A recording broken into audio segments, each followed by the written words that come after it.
नमस्कार मित्रांनो, सादर करत आहे कमळी. आजच्या भागामध्ये आपणास असं पाहावयास मिळेल की कमळीला सांगितलेलं असतं की रक्तदान शिबिर हे उद्याच भरवलं पाहिजे. असं प्रिन्सिपल सांगतात. मी काहीही करू शकत नाही. तुम्ही माझा अपमान करता म्हणजे अन्नपूर्णा मॅडमचा सुद्धा अपमान करता. मी अन्नपूर्णाच्या आदेशानुसार हे करत आहे. असं म्हटल्यानंतर कमळी म्हणते, मी त्यांना विचारून बघते. परंतु ते म्हणतात, तुला माझ्यावर भरोसा नाही का? तू अशी कशी काय आहेस? तुला मी सांगितलेलं पटत नाही का? ठीक आहे, मी अन्नपूर्णाला सांगतो. असं म्हणून ती म्हणते, नाही मी करते तयारी.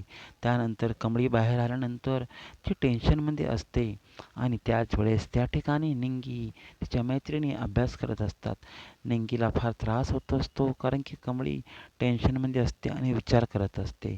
तेव्हा त्या ठिकाणी स्वतः ऋषी सर येतात आणि ऋषी सर आल्यानंतर ते म्हणतात की कमळी काय झालं, तू टेन्शनमध्ये का आहे? तेव्हा ती म्हणते, काहीही नाही सर, मी कशाला टेन्शनमध्ये आहे. तेव्हा ती म्हणते की सरांनी रक्तदान शिबिर हे उद्याच घ्यायला सांगितलं आहे. हे कसं शक्य आहे? कारण की आपण तर जानेवारीमध्ये घेणार होतो. तेव्हा अन्नपूर्णा मॅडमने तर पुढच्या महिन्यात सांगितले होते जानेवारी महिन्यात घेण्यास. हे आता कसं काय शक्य आहे? तेव्हा मी त्यांना विचारतो. तेव्हा कमळी म्हणते, राहू दे आता, आपण करूया उद्याची तयारी. मी असं करते की हॉस्पिटलची लिस्ट बघून येते. कुठे कुठे हॉस्पिटल आहेत, कुठे कुठे रक्तदान करायचं आहे. तेव्हा ते म्हणतात, गरज नाही, माझ्याकडे लिस्ट आहे.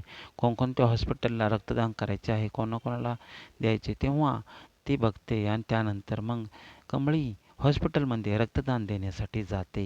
आता त्या ठिकाणी ती रक्तदान देण्यासाठी गेली असताना मोठा धमाका घडलेला आहे. फार मोठा गेम कमळीच्या भोवताली खेळवण्यात आलेला आहे.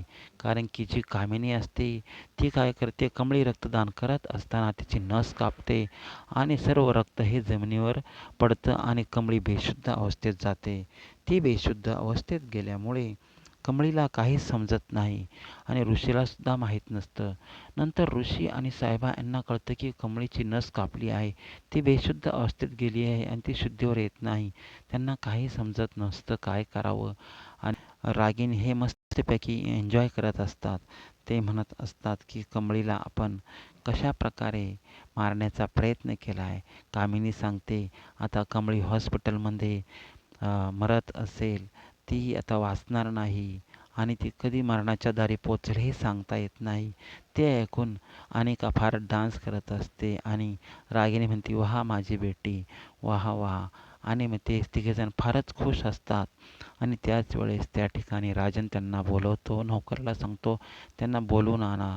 मग सुजाता त्यांना बोलवून आणते. आणल्यानंतर ती सांगते की काय कशाला बोलवलं आहे आपल्याला. तेव्हा ती रागिणी घाबरते. त्यांना कळलं तर नाही ना. मग कामिनी म्हणते, काहीच नाही. तिथे गेल्यानंतर राजन म्हणतात, नयनताराच्या बिझनेसमध्ये तुमचा जो हिस्सा होता पार्टनरशिपमध्ये, तो रद्द करण्यात आला आहे, काढून टाकण्यात आला आहे. तुमची आणि त्यांची काहीच पार्टनरशिप नाही, असं त्यांनी सांगितलं. आता असं म्हटल्यानंतर कामिनीला फारच राग येतो. मग आता ती म्हणते, याचा बदला मला घेतलाच पाहिजे. म्हणून ती काय करते की ती स्वतः नयनताराकडे जाते आणि नयनताराकडे गेल्यानंतर तिला सांगते की तू आमचा पार्टनरशिपमधला हिस्सा कट केला आहे, आमची पार्टनरशिप तोडली आहे, तुला हे शोभत नाही. मी माझ्या मुलीसाठी आणि आमच्यासाठी कोणत्याही थराला जाऊ शकतो. जर तू आम्हाला सहभाग करून घेत नसेल, मी तुला काय तुझ्या मुलाला सुद्धा सोडणार नाही.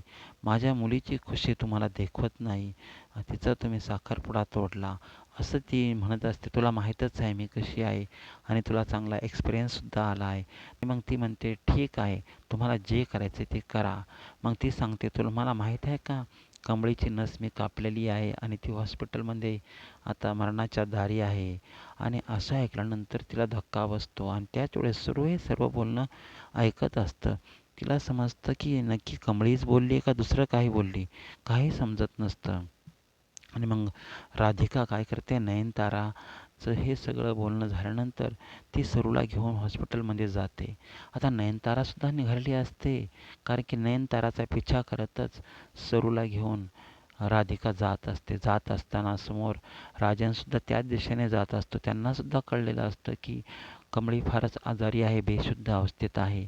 हॉस्पिटलमध्ये राजन गेल्यानंतर त्या ठिकाणी रक्ताची गरज असते आणि कमळीला रक्त कुठूनही मिळत नसते, कारण की रक्तगट हा ओ असतो आणि ओ रक्तगट फार कमी लोकात, दुर्मिळ लोकात, रेअर लोकात असतो.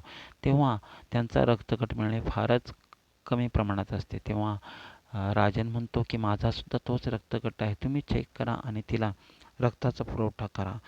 तर असं म्हटल्यानंतर मग राजन तिला स्वतः रक्त देतात आणि रक्तदान दिल्यानंतर कमळीला ते रक्त चढवतात. तरीही कमळी शुद्धीवर येत नाही. आता कमळीचं काय होणार ह्याच अवस्थेत असतात. त्या ठिकाणी नयनतारासुद्धा आलेली असते आणि सरू आणि राधिकासुद्धा असते. आता हे सर्व एकत्र जमल्यानंतर या ठिकाणी एक प्रकारचा त्रिवेणी संगमच झालेला आहे. आता कमळी जगणार की नाही हाच प्रश्न असतो सर्वांना.